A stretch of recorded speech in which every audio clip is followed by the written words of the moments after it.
আজকে বানাচ্ছি সয়াবিন ভর্তা। কেউ ভর্তা বলে, কেউ বাটা। সোমবারে একটা শুকনো লঙ্কা আর কালো জিরা দিয়ে।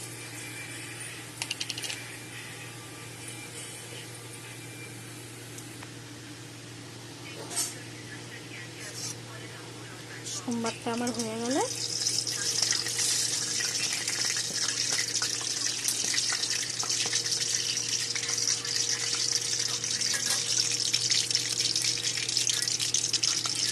লবণ দিয়ে দিই। তেলটা ছেটে এসছে, তখন লবণ দিয়ে দিলাম।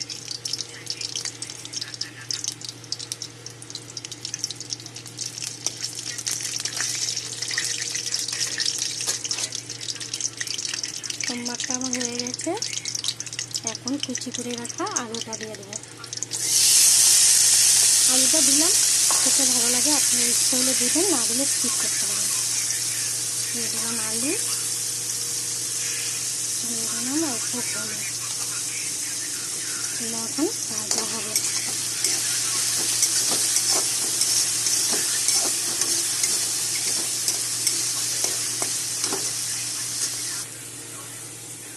আলু আমার মোটামুটি ভাজা হয়ে গেছে। এখানে আছে বড়ো সাইজের পেঁয়াজ কুচি করে নিয়েছি আর 5টা কাঁচা লঙ্কা দিয়ে দিলাম। আর দিলাম অল্প লবণ, যাতে পেঁয়াজটা নরম হয়ে যায়।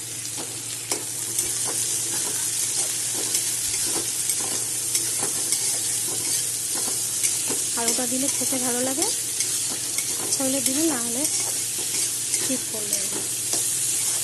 আমি দিয়েছি, আমার ভালো লাগে আলু দিয়ে।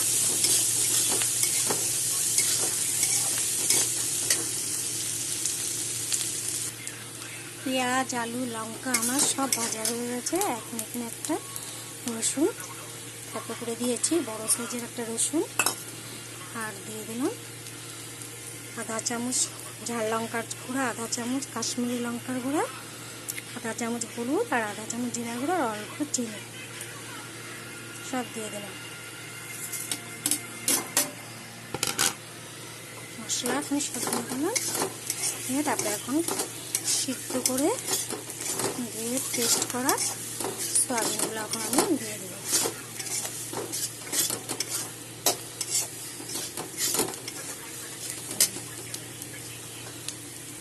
সিদ্ধ করে ধুয়ে পেস্ট করা সয়াবিনগুলো